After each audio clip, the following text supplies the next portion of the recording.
Welcome to the Take Care Sis podcast with me, Key, and KiKi. Join two friends for a conversation around self-care in real life. We'll talk about anything on the spectrum from bubble baths to setting boundaries to managing friendships and more. As your sisters, we also just want to provide a weekly check-in. You know, like big sis asking little sis, sis, you good? So come on in, sis. Let's talk about how we can take better care of ourselves.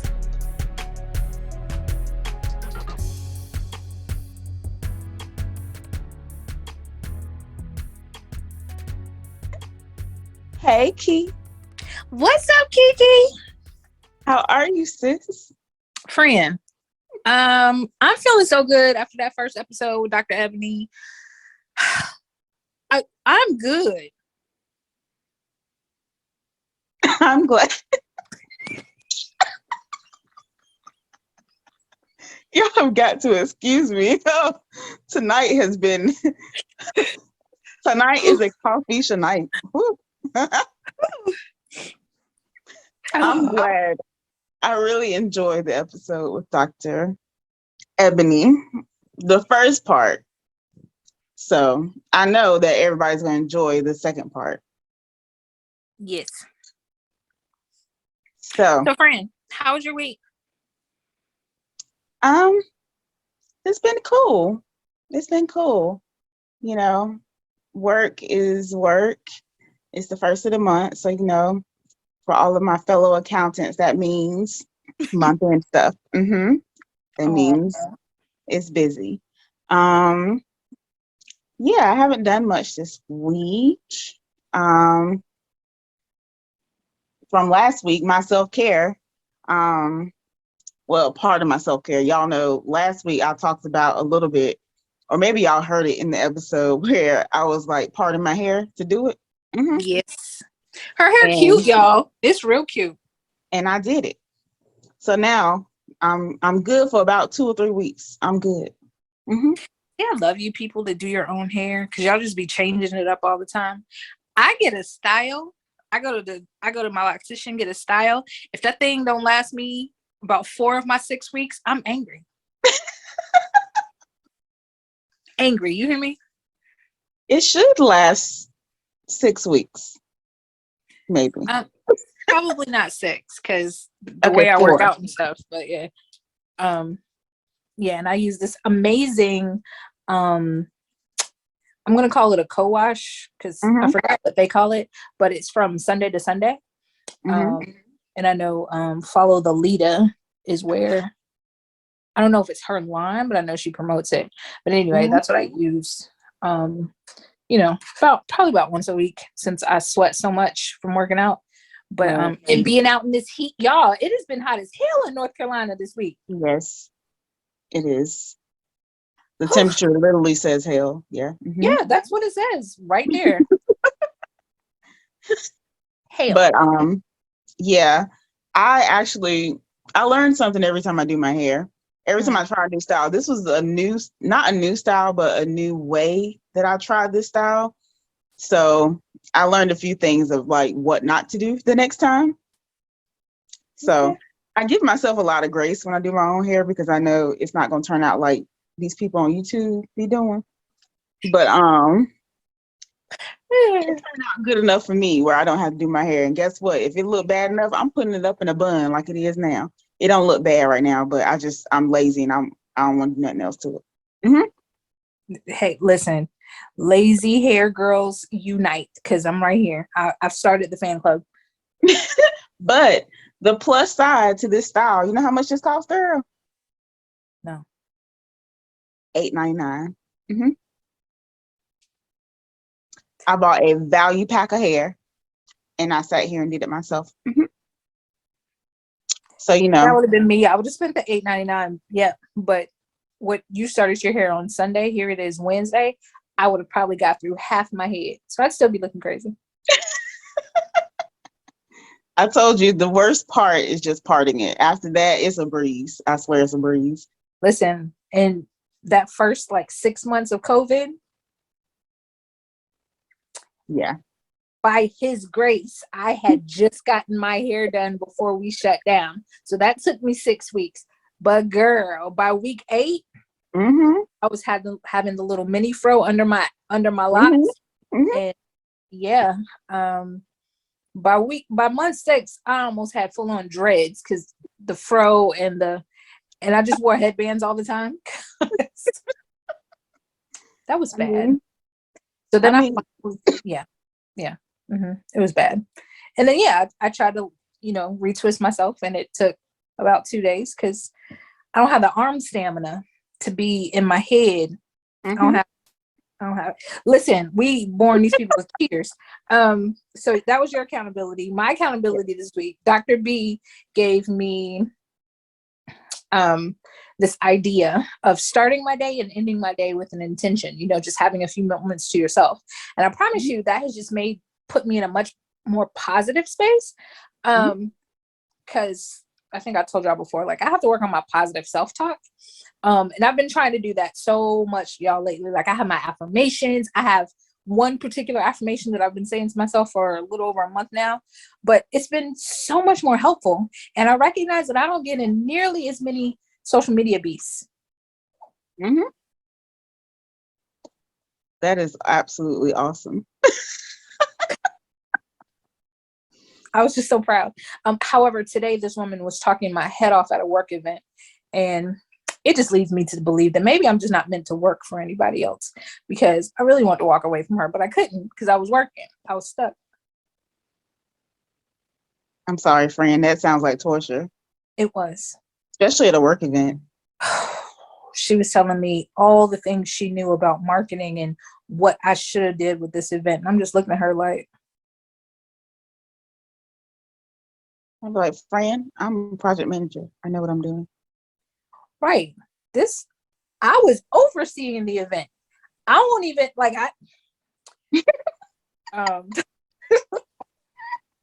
I know what should have been done, but and she's like, yeah, she couldn't find the website, which meant to her to believe that we didn't have one. So then she started telling me, you can get inexpensive websites and you can do this and you can do that.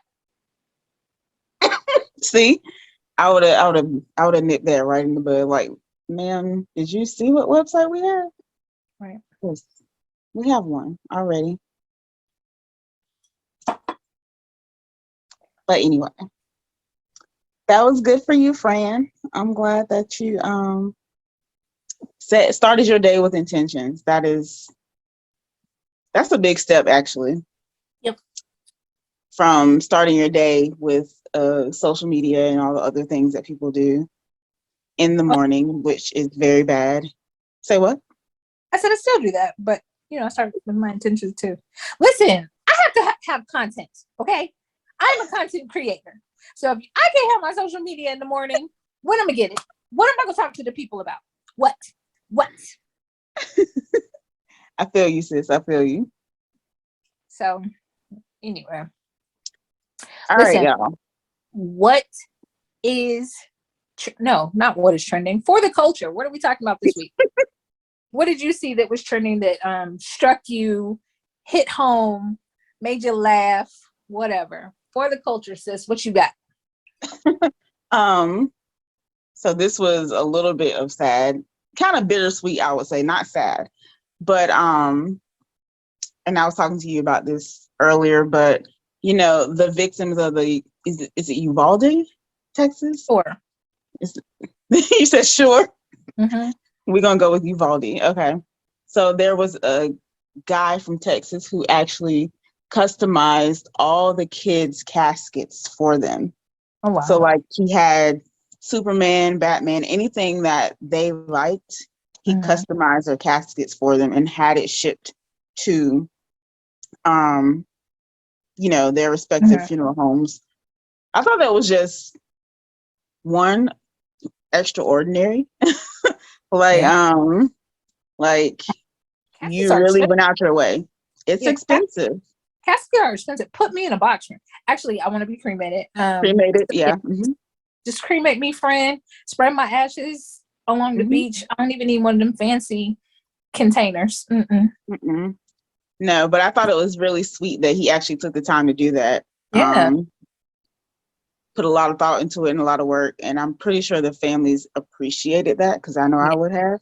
Even in this time of tragedy, that would be one thing that would actually make you smile, knowing that people actually care and they coordinated to get something done for you. Yep. So I just wanted to highlight that because I thought it was sweet. Like I said, bittersweet, but still sweet. Not all heroes wear capes. Yes. And for me, so I was doing some work on the late night last night, and I tend to have the TV keep me company, and single problems. So the news was on, and they were talking about how stretched our food banks are because of the increase in food insecurity. And so I did a little digging, did a little digging. Hold on. Okay, so listen, KiKi and I live in the state of North Carolina, right? And in the state of North Carolina, 1 in 7 people face hunger. So look to your left, look to your right, count off 7 people that you know real quick. And one of them is likely facing hunger. And the even more sad part is 1 in 5 children face hunger. So I'm gonna just say this, right? We talk about self-care all the time. We talk about how self-care isn't selfish. So y'all, if you are facing any type of food insecurity, because gas is not playing. Gas is not playing. Today I tried to get gas and the gas station was glitching or something. So like the gas pumps kept glitching, the registers were glitching, and all of this surrounded like their computer system, which I found odd because just 2 years ago during the pandemic, we couldn't use cash. Everything was by credit card or debit card, by card only. Now, when I try to use my card, everything's glitching and you can only take cash. Which one is it, y'all? Which one is it gonna be? Either way, y'all playing with poor people or y'all playing with the disadvantaged because, you know, because that's a thing. There are still people out in this world that don't have bank accounts. There are still people out in this world that don't have credit cards, debit cards. And they're just playing.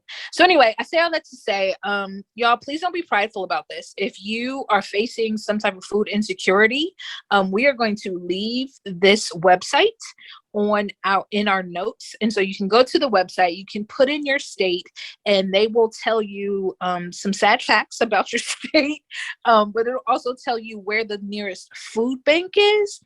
The good thing about these food banks is these food banks are the bigger ones that usually supply little food distributors. So take, for example, there are churches that I work with by day, and churches or other small organizations by day, they actually do food distributions throughout the weeks, right?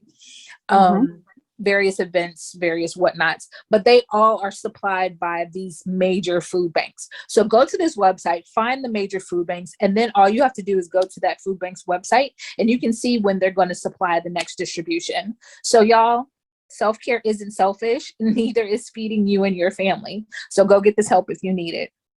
And when you go get these food banks, they usually ask you very simple questions like maybe your name. I don't think they ever ask like your address. So none of this stuff can get back to you. So, you know, there isn't anything really identify on it outside of they're going to ask you how many people in your family so they can make sure that you have enough food to eat.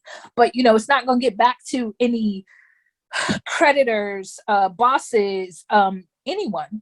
So go get it, because I can tell you in North Carolina, not very many people actually qualify for like SNAP and WIC and all those other things.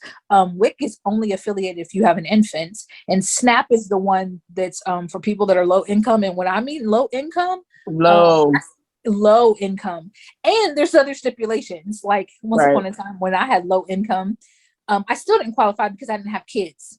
So, and that tends to change with various political administrations and whatever. But I say all that to say, y'all don't be prideful. Y'all, we need you to take care of you, and taking care of you is also making sure you got food in your belly. So go get this food if you need it. And that's it. That's all I got. That's what affected me this week. Thanks for sharing, sis. Thank you. No problem. I got a heart after all.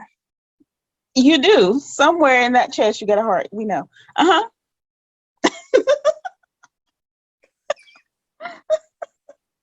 So, y'all, this week we're going into part 2 of our therapy and mental health episode with Dr. Ebony Blue.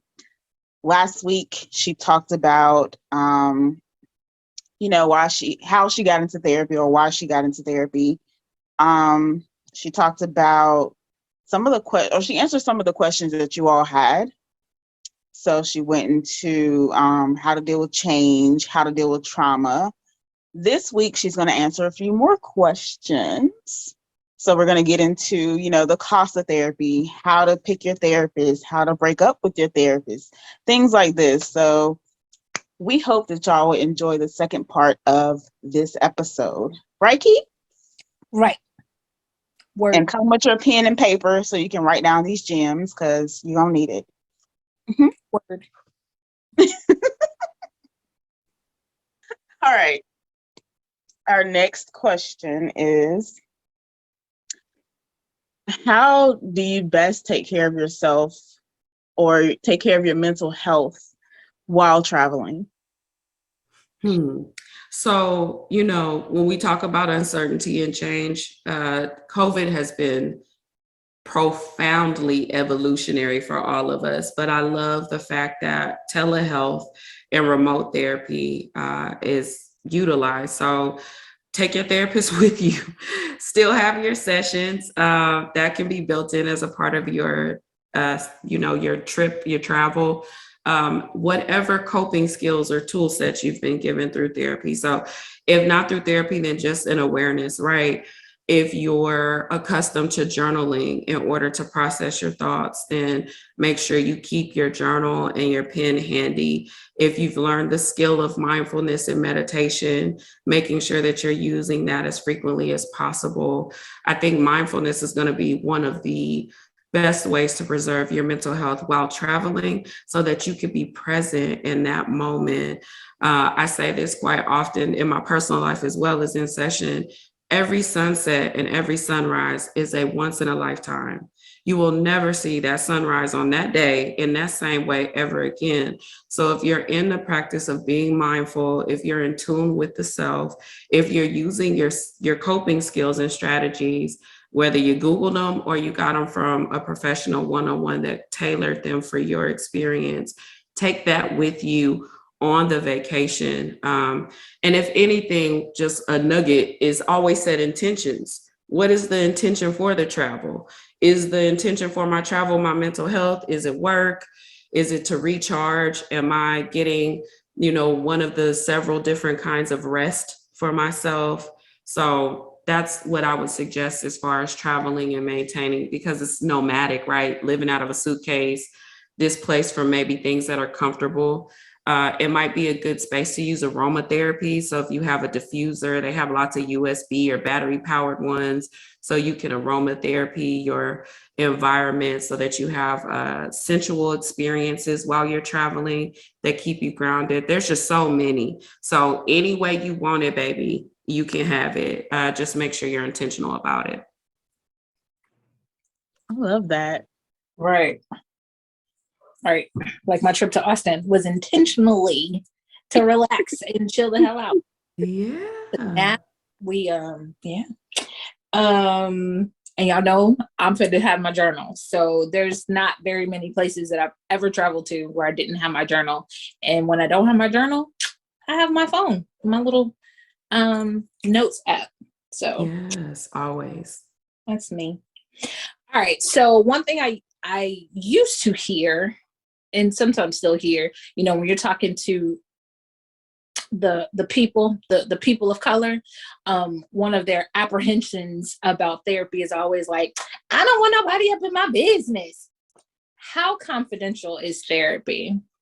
Very, but there are some caveats. So in general, as a clinician, we are required by the state that we are licensed in to have ethical guidelines, which do not allow us to disclose any of your personal private business, or we will lose our license. So talking about you, gossiping about you, not only is it going to harm you, but it's going to mess up our money flow. So we're not playing that. So that's just first and foremost. Okay. But the caveats to this, if you are utilizing insurance for your mental health and you are diagnosed with any sort of mental illness, you have to have documentation on file. So they will see that information. But just know that therapists, even though we're not necessarily respected like we should be within that medical model, whole different conversation for a different day, we abide by HIPAA. So your doctor cannot tell his wife what happened when you came to your primary care physical, right? He cannot use your name, your date of birth, your social security. He cannot broadcast it on his social media that you came to him for a pap smear, right? Or her. We're the same. I can't even speak. Even if I know you, you have to speak to me first in order to be acknowledged, because it is your privacy. That's how it really gets, right? So that's just professionalism. Emotionally, as a community of color, we have, we just code switch, right? So if we have clients that are self-medicating and it could put their job at risk, we know how to write some notes without writing some notes. Your private business stays your private business, and only what is relevant to the treatment planning and safekeeping of our client is documented. So who did what and how with names is not necessary to plan treatment. And once again, this is abiding by a medical model.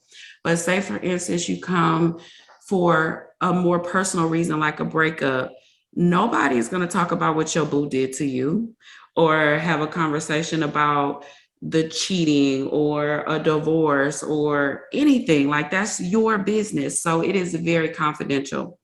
Caveats outside of it being medical and documented: if there is a plan in place for someone to ever harm themselves, and I love to say, I know the difference between a bad day and a plan. If there is a plan in place, your confidentiality goes out the window, because we are charged with safekeeping of not only ourselves, but the collective.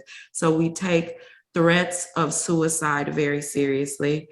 Also, if there's a plan in place to harm another person, depending on what state your provider is licensed in, we have something called duty to warn. So if a person is in therapy and they tell us that on Tuesday night, they're going to be waiting outside of so-and-so's house with a rope and a gun because they're going to get them, they got the wrong one, we have to report that, because we have an ethical obligation to human beings to make sure that people are safe.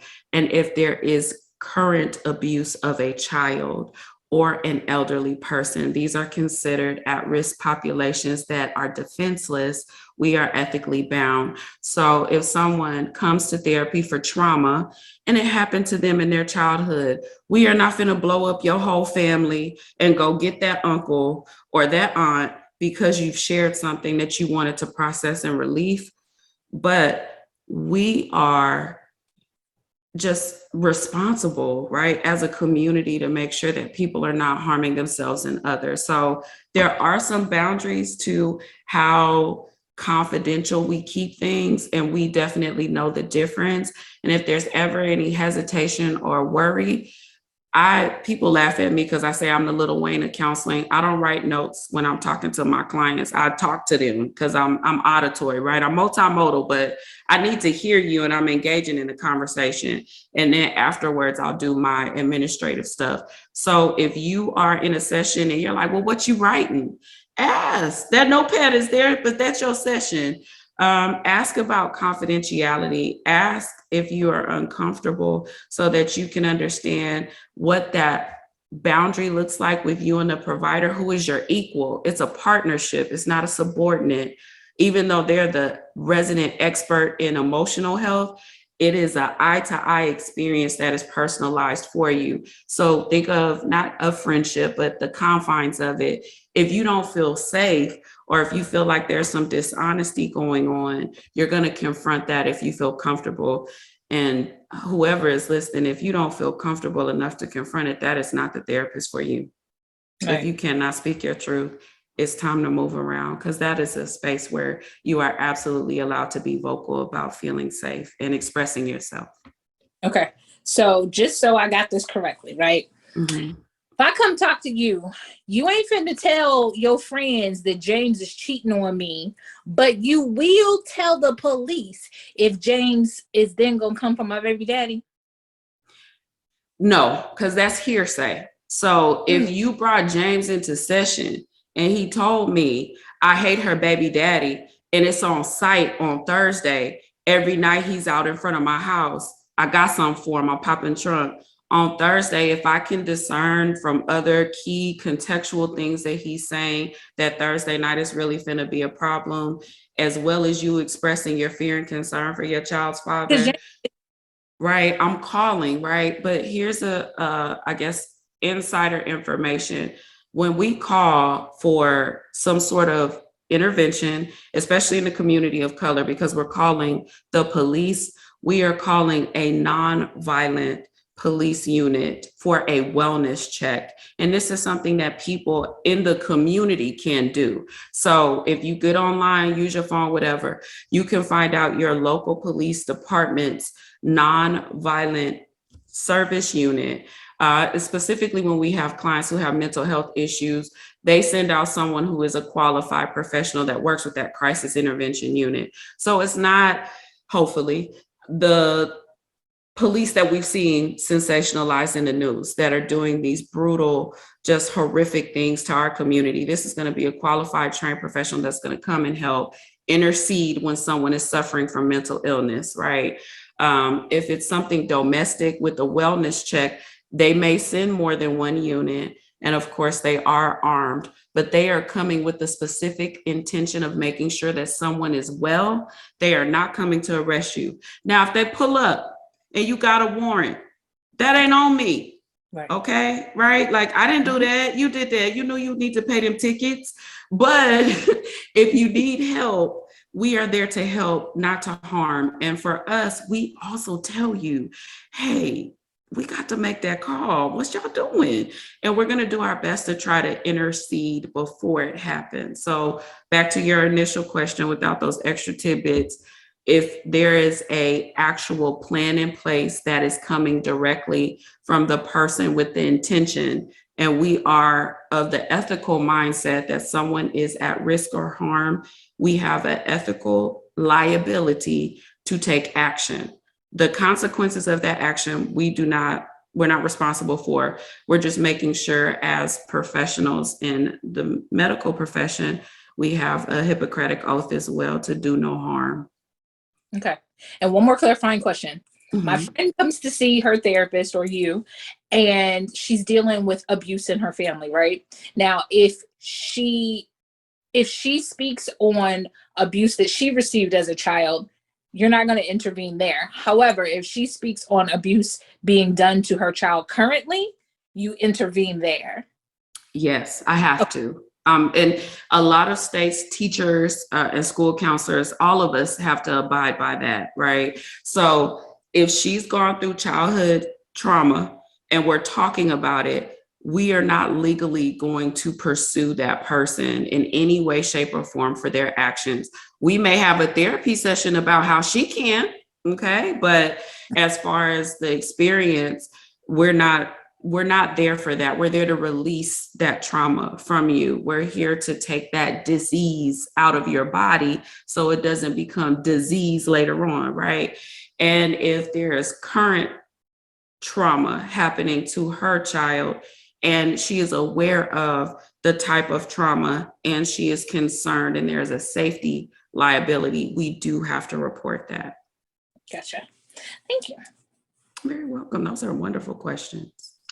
I have kind of a clarifying question, I guess, as well. So you talked a little bit about the relationship between the therapist and the patient, like if you're not comfortable, what you should do in that situation. I think that goes into the question of what do you look for in a therapist? How do you pick them? And also, if this therapist is not working out for you, how do you, quote unquote, break up with that therapist and move on to another one? Right. So I like to share this. It's from a client, but well out of therapy, you know, just giving feedback. And I love this because she's a epitome of Black girl magic. She chose me like you choose your nail tech. So she literally called and was like, I want the best. Who is the best? Who has the best rapport? Who do the clients love? You know, she did a research, right? And so once she saw me and met me, she was like, yeah, that's the one. So very akin to how we pick anything. How do you pick the car that you want, right? Not in scarcity mindset, but desire. What are you looking for in your therapeutic experience? So big advocate for making sure that people feel seen and that they feel heard. So cultural competence would be the first thing I would think about. No, you don't have to see a Black therapist to be understood as a Black person, but what's understood doesn't need to be explained. So if your time is money and your money is time, we don't have time to waste on why you respect the patriarchy in your family or why your maternal figure is important. A lot of times for Caribbean clients or clients from Africa, there are cultural things that we just need to understand that are very important to them in the therapeutic process, why it would be interesting or, you know, different to sit in therapy and talk to somebody about those things. Having that understanding definitely helps in the choice. You are absolutely allowed to choose based on gender, sexual orientation, community orientation. Are they self-aware? Do they believe in recycling and sustainability? It is literally your process and show. So you maybe want to make a list beforehand on what you're looking for and what matters to you. So sometimes people would like to see representation. Sometimes people want the opposite. So I am in a sisterhood trying to raise collective consciousness for us as goers and doers in the community of color. But men folk come and see me because they're like, I need a woman's perspective. I have mama issues or I have relationship problems and I want to understand from that feminine polarity what insight you can offer. So just know it's a spectrum and it's really reflective of what your desires are from the process. If you go into a session and it is not working, one, I would say trust the process. If you started out the first 30 days, depending on frequency, you may not be able to really get a good feel. You want to give it 30 to 90. Like anything else, if you go to the gym one time, you are not going to see a difference. But if you continue with consistency, you may see the outcome you want. But say in that situation, it's just not working out and you're not seeing progress the way you would like, how to break up with the therapist. You talk to them, you've revisited the treatment plan, you've conceptualized progress and accountability, and it's still just not working. You just go, okay? It's a business. When you are not receiving the service you need as a customer, as business owners and operators or providers, we are well aware that customer service is key for prosperity. So you can let them know in an email. Some of them you could text. You can ghost them, which we don't like, right? Because if they care, they're going to reach out and be like, what's up? What I believe is I always am in constant attraction of the type of clientele that I want. I meditate on the people that need me. I am always in the receiving mode. So I know that everyone that walks through my office or shows up on my computer, they are divinely meant for me. And I cherish and support that relationship. I nourish it like a houseplant, right? I'm gonna water it, I'm gonna feed it, I'm gonna keep it going. So you, I believe, can feel the energetic exchange when something is working. And if that is something that you're working on in therapy and you just don't have it, and you're working on self-doubt or self-limiting beliefs, then that's something you want to look for. I've been a people pleaser and I don't know if I'm comfortable enough ending this relationship. I really need to make sure I find a good fit for me. Do the research that would make you feel confident and comfortable in that environment. Dip the toe in the water, see if it fits, and then keep trying until you get the desired outcome, because it's about the person that's actually coming to the session more so than it is the session itself. Life is going to be your session, whether you want it to or not. So construct it the way you would like to see it built. I didn't break up with my therapist very well. I didn't book again. So I need to revisit that. And I appreciate the whole 30-90 days thing. Like if I go to the gym one time, I expect to be 5 pounds lighter. So that's water though. That's dehydration. See, you know what? Mm-hmm. I like that. That's just who I am as a person. All right. So our last question for today is going to be a multi-part question. So how much does therapy cost? How can I afford it? And what are some affordable options for therapy? And then affordable alternatives if I just don't have health insurance and I just can't afford therapy. So I know that was multiple parts, but let's break it down. Like, how much does therapy typically cost? I know we're in North Carolina, but like, yeah, there's an average. So first, I would just like to say, no matter how much the cost, be it free or paid, it's an investment. It's an investment in yourself. It's an investment in your future self. It's an investment in your legacy. We don't want to put a price tag on it, right? Because you do get what you pay for. And I'll, break that down in a moment. So typically therapy, just across the US, and it varies in other countries, but at least here, it's anywhere between $100 to $150, and that's on the low end. So it's about the same cost if you were to go to a doctor's office and have a session with a primary care physician, because although we are not that physical medical model, it is the structure that we abide by, at least clinically. So you're going to pay that amount for about an hour to an hour and 30 minutes of your time. When you utilize insurance, depending on the type of insurance, which varies person to person, if you have a deductible, if you have a copay insurance, all that kind of stuff comes in, the price may vary. So some people may have no copay and the insurance company is paying the provider directly. It's nothing out of your pocket. There may be a $20 to $30 copay, and then the insurance company is reimbursing the rest of their contracted rate. It depends on who they take or what they take. Just know, like any industry, the price goes up with the more expertise, the better their track record, how highly sought after they are, if they have a doctorate, if they are in leadership or management, the price tag matches the expertise. So something to think about. So anywhere between 100 to 250, and then it gets more expensive if it's a couple for private pay practitioners, and then insurance, there are some variations. Now, making it more affordable. Sometimes, especially for like new college graduates, when they're picking their health insurance plans, they just be picking stuff. Y'all got to really read, you know what I mean? Because choosing your benefits package can make or break if budget is a thing, because it is for some people, understanding what their insurance covers for their physical health and their mental health. So if you are a baddie on a budget, to make sure that you have mental health coverage, because you can think you're all sewed up and go to a therapist, we verify your benefits and you're not covered for mental health, then you're paying an out-of-pocket cost, okay? So that's just the coin side of it. Affordable or resource-wise, if you're like, man, I really need help, what can I do?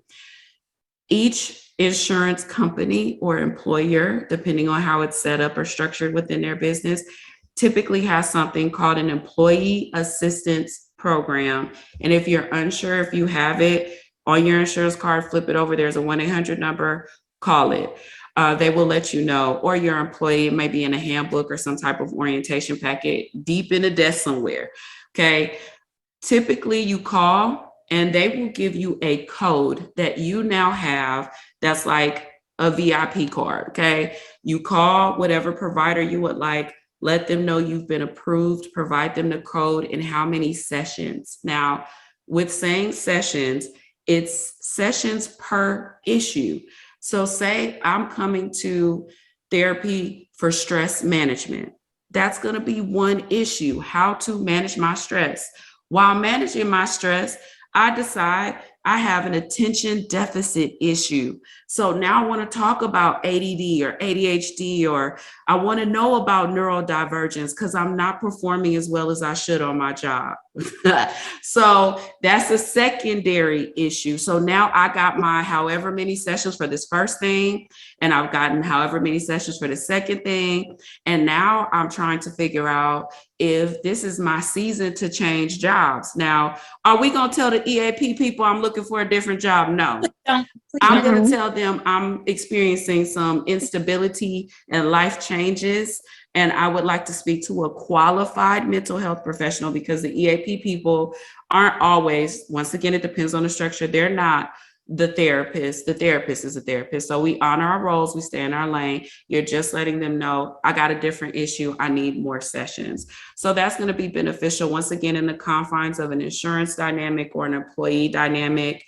On a personal level, therapists themselves have their own policies because we are our own owner operators. So we use something called sliding scale, where based on your income, we have a formula that we use to calculate what your therapy session would cost for you in the economic abundance that you are in. Okay. So that's one way. And then there are counselors who offer free services because they love and care for their community. I myself keep 1 to 2 spaces, sometimes up to 5, depending on what season I'm in. When I'm in my hustle hard and I'm giving and I'm receiving, I make sure I still keep room to give freely. So we do have pro bono clients that we see. Sometimes people experience sudden job loss.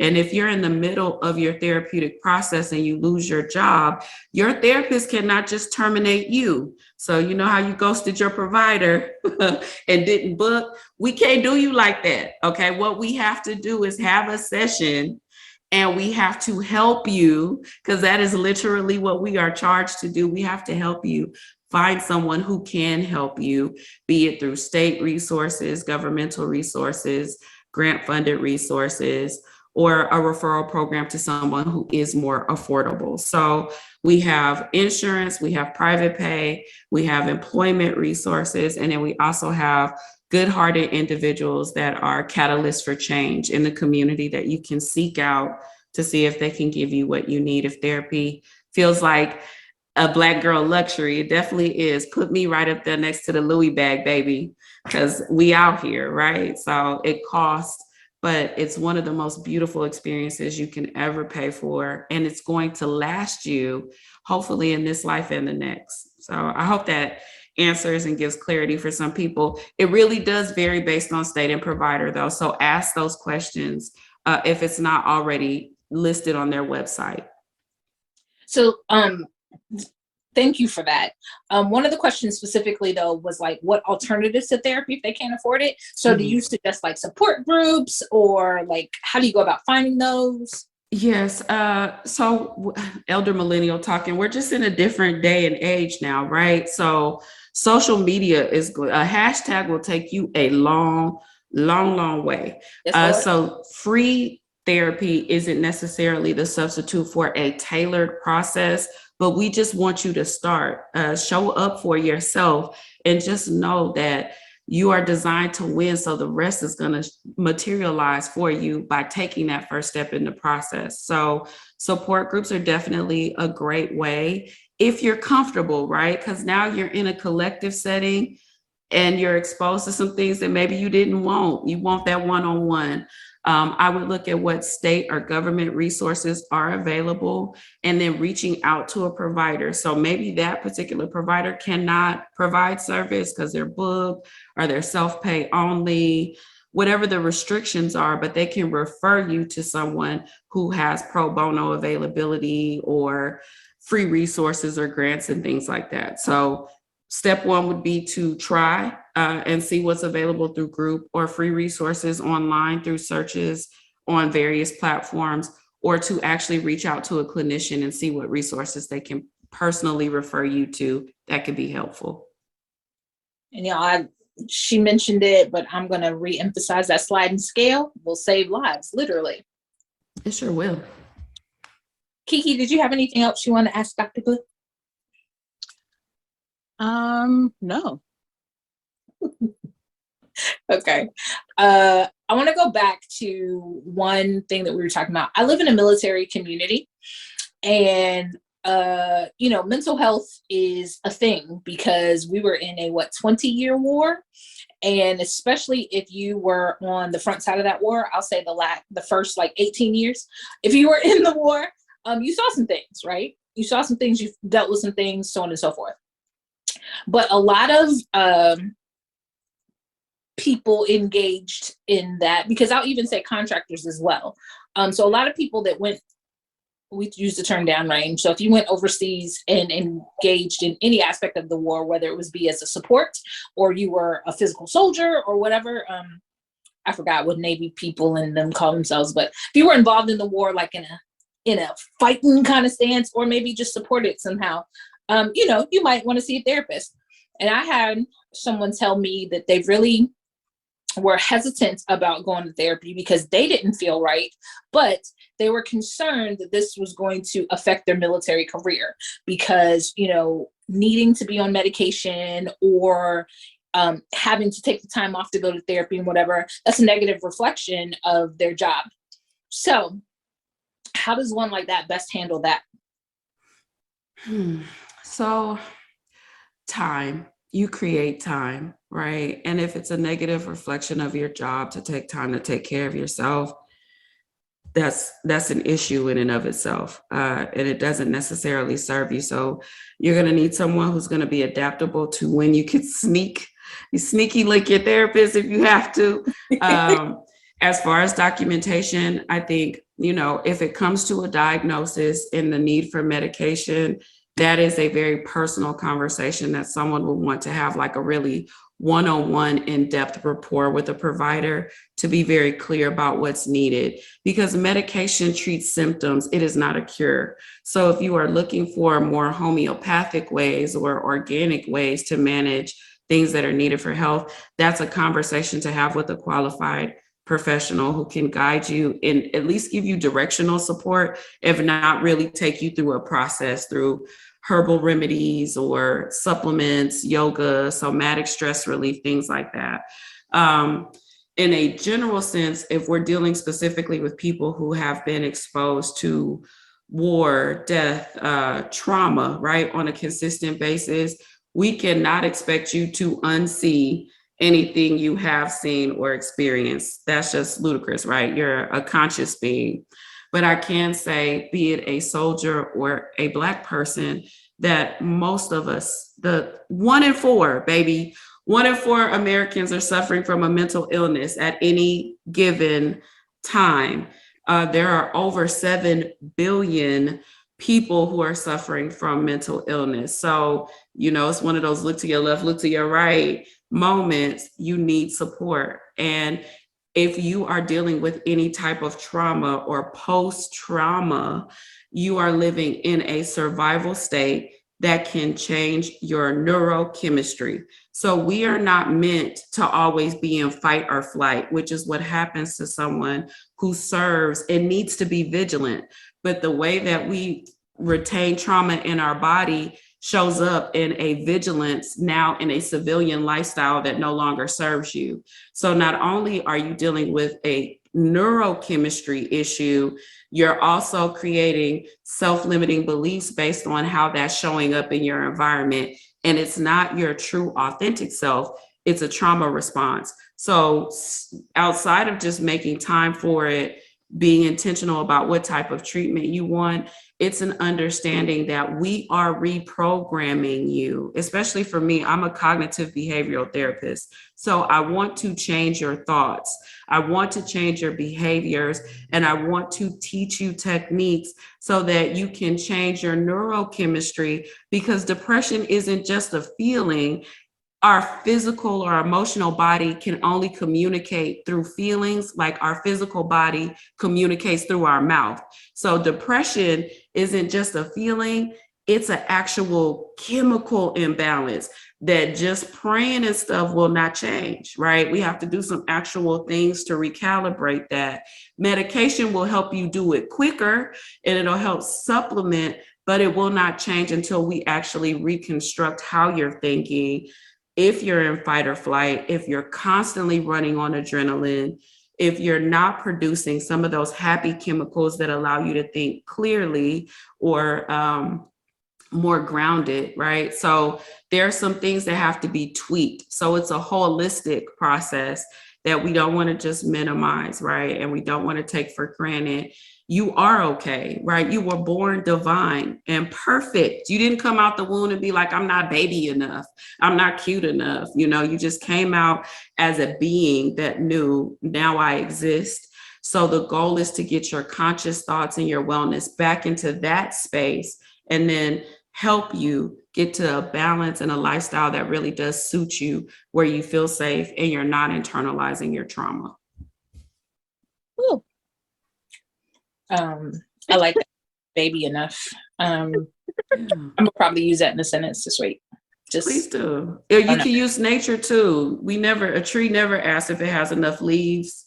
Are my branches crooked? Am I providing enough shade? It just grows, right? And it's rooted and it's solid. And if them leaves leave, the tree is still a tree, right? So we can look at nature as a reflection of our own internal ecosystem to keep us grounded. Y'all, she is so amazing. She's so beautiful inside and out. Thank you. Thank you. Okay, never mind. I just wanted to circle back into the battleground of when you were talking about some things that prayer can't pray away. Lord. Also, with I think before we were talking about how people think that therapy is a sin. And I said battleground, that was intentional. Yeah. But I think, because I've heard people say this, that there is a therapist for everyone. So they're very worried about this not being in line with the Christian faith. I have heard of Christian therapists, like Christian or faith-based therapists. And I just want to emphasize therapists, not preachers who say that they are correct doing counseling. Yes, there's a difference. If you really want to seek out help that is faith-based, it is for you and it is there for you to consume.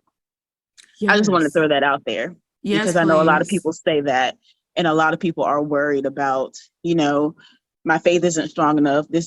So I can't go to therapy because I have to do some more inner work. But that's what therapy is for, to recognize that and to increase your faith. And the beautiful thing, and this is, I'm just using this as one of many beautiful religions, Christianity, where two or more are gathered. So imagine touching and agreeing with your therapist in session. Imagine praying before, after with your therapist. Imagine having a life-changing event and knowing that nobody else is there for you, and you call your therapist and they are your intercessor. So just know that there are qualified professionals. We are human, so we're from all walks of life. I am eclectic, so I practice spirituality in everything that I do. So if a client wants to talk about setting up their ancestral altar, then we gonna talk about it. And for anyone who needs scripture in session, the act of faith is abundance, right? And I love that we are peculiar people, right? We say we don't suffer like the world suffers. What does that really mean? You can get it from the pulpit, or you can sit and talk about how your suffering can serve you in the right therapeutic environment. So that's going to be that vibrational, that feeling when you're selecting a practitioner. You can say, I want a Christian counselor, or I want a Muslim counselor, or I want someone who is spiritual. Or you can ask, because most of us, I don't do them anymore, baby, because I'm up here, but you can get a consultation and you can actually ask those things like, how do you feel about prayer in session? How do you feel about my religious convictions? Can I talk to you when I feel like I've fallen short and I'm in sin? Can you help guide me in ways to process that so that there's a balance between my flesh and my spirit? Those are things that we really can talk about as a community, because just as much as the church has caused damage, right, battlefield literally, there are advocates in the church now, and there are ways to still honor yourself religiously and textually, be it biblical or whatever, but also honor your mental wellness, because there's a difference between your emotional self and your spiritual self. And you can nurture and cultivate whichever you decide in your session, or all of the above. She Thank needs to you. y'all. I'm back at church. Yes. No, really, thank you for clarifying that and just offering that expertise in that area. Like you said, everyone deserves a therapist that understands them and can relate to them and can understand what they're going through in the moment. It doesn't just, it's not just for Christianity. Like you said, Muslim, Buddhist, whatever you are, figure out what works for you or what you need from your therapist and ask for it. Yes. And challenge them if they ain't got it. Where can you get it from? Because that's what I want. And then break up with them nicely. Yeah, send an email. Unfortunately, I don't think this is a good fit. I'll be looking for services somewhere else. You can copy and paste it. You know, we'll make it an infographic. You want to send them a meme. This isn't working. Send them the SpongeBob meme. It's all good, because you have to be your best self. You know, I'll get on a soapbox for y'all, but all of us have a unique purpose and design.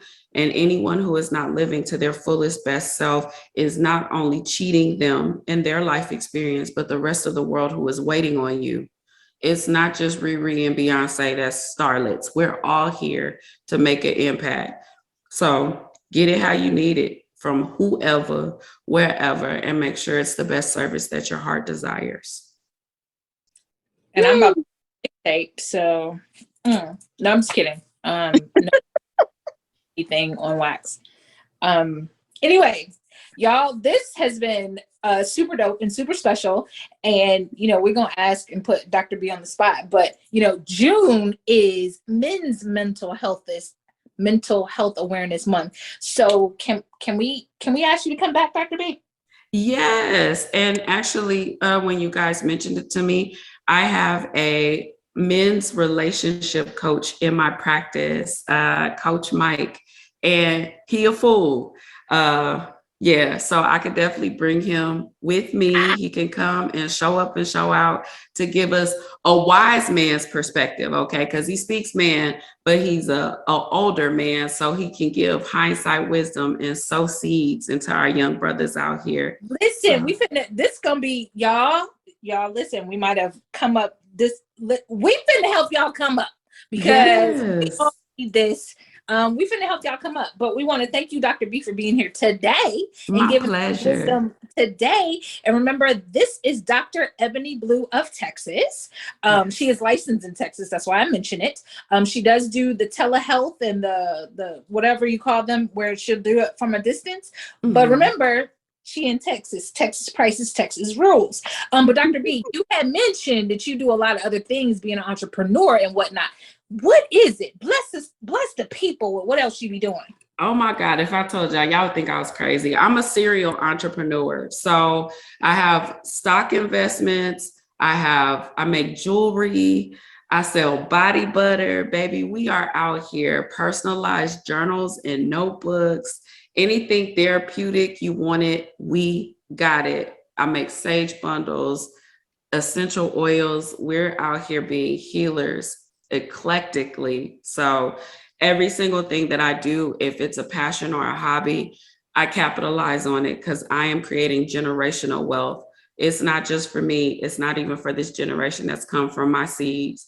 It's going to be many years to come that they're going to know that Dr. Blue was the first in her family and will continue to set that generational tone. I hear that. Yes, Dr. B, before we get too far in the weeds, where can the people find you on anything social media related? Okay, so I am the real _ Ebony B on my Instagram, which is how we met. I slid in her DMs. I was like, you do yoga? Girl, I was like, I am not too good for this. What? That leg was folded. And then I need to honor you and go watch your YouTube, because I want to be like all folded up like a pretzel. That's my goal for 2020, 2023. I want to be on a handstand on a box and just all that. So I'm coming. So that's how you can find me on IG. You can also find me at DrEbonyB.com. So Dr. Ebony B.com. That's your girl. There is another Dr. Ebony. So I can't even keep my name, but I'm Dr. Ebony B.com. You can reach out to me and contact me there. And I'm a practitioner at the Haven Healing Spot. That's my private practice with another beautiful melanated clinician who specializes in chemical dependency and neurodivergence. So we cover the whole family, baby. If you need us for therapy, you need us for coaching, we are here to heal the community. And I love you guys. This is an example of energetic alignment. I would not have found you if I wasn't advocating in the community for self-care and awareness, which is what you ladies do all the time. And I appreciate you so much. Oh, thank you. Yes, thank you for having me. I love you guys to life. Thank you so much for having me. We love you too. We love you too, Dr. B. Thank you so much. Again, thanks for coming on. We appreciate you. I'm wishing you all the best and, all the bags, all the best, and all the blessings for Dr. B. Yes, I received it. Yes. Thank you. Listen, Dr. B literally just gave me life once again. Whew. So I'm just full off that good word that she done gave. Our next guests are going to be the two creative minds behind Trash the Checklist podcast, right? Now, y'all know we talk about self-care in real life. And if Trash and the Checklist don't rank high on the list of self-care, I don't know what to tell you. But they're going to come in, they're going to talk about like how they came up with this concept and how to trash the checklist. And if you haven't heard of if you haven't heard of Trash the Checklist podcast, go and look them up. They're on Spotify too. Go and look them up, check them out, and then we're going to talk with them in our next iteration of podcast. So, KiKi, go on, do what you do best, friend. Go on, do what you do best. So we need y'all to show up and show out for us, just like we showed up for y'all and brought in this wonderful, wonderful guest, right? So I need y'all to share this podcast. Share it wherever you are. Share it on whatever podcast platform you're on. Hit that share button. Share it to your social medias. Send it in some text messages. Send it in your group chats. All of that stuff. Share this podcast. And I don't know if we said this last week, but I need y'all to rate and review. Okay. Rate and review. Because y'all been slacking these last few weeks. I ain't said nothing, but y'all been slacking. I ain't seen the reviews. I need y'all to review. Apple Podcasts. Go and review on Apple and Spotify. Give us 5 stars and give us a little blurb about why you love to listen to this podcast. Thank you. We love y'all. We do. We love y'all for real. So you can find us. I'm sorry. So you can find us, Take Care Sis Pod, on Instagram and Facebook. And you can find me, KiKi, at This Curvy Yogi. That's curvy with an I, not a Y, and that's on most major platforms. If you want to book a session, you want to book a class with me, my website is there. It has everything that you need, thiscurvyyogi.com. And where can they find you, sis? I feel like I've been saying this for weeks and ain't nobody, I ain't getting any more traffic on my website. So I ain't gonna say my website. I'm gonna just tell people to find me on yoga_with_key at IG. And you can go there and my Acuity link is there. You can make an appointment to get some of this private yoga, or y'all can go on and holler at me for your next big event because it's warm outside and I'm gonna go outside with y'all. I'm not gonna be inside, but I'm gonna be outside. I'll be inside if it's well ventilated. But anyway, y'all come through. holla at your girl, and I'm gonna do, events and whatever. FYI, I got this cool event coming up in June. I'm super excited about it. A friend of mine is an Ironman triathlete because she's insane. I'm exhausted just thinking about it. But for her fundraiser, we're doing yoga. So people are going to be able to come and buy tickets to do yoga with me and help her raise money for her triathlon. Mm-hmm. Oh, it's exciting. Yeah, I'm really excited because I did want to support her somehow. So, hey. And that's a great way. Yep, here I go. She's awesome. I'm not doing none of that. So she's fantastic. So y'all, shout out when to she Chris comes Kinnon. back, say that again. I said shout out to Chris Kinnon. It's her triathlon. Shout out to Chris. So when she comes back and let y'all know the details of this event, y'all go ahead and, show up and show out. Okay. Thanks. We love y'all for real. All right. So that's it for this week's episode, y'all. Key, I want you to take care of yourself this week. Take care, sis. I want you to take care too, sis, especially since cancer season's almost coming up. Hey, time for y'all to flow with the water. Listen, I need a break from these Geminis, so come through, friend. Come through. We're going to wash them away. The water sign going to wash them away. Please, God. Anyway, goodbye. All right, y'all. We'll talk to y'all next week. Bye.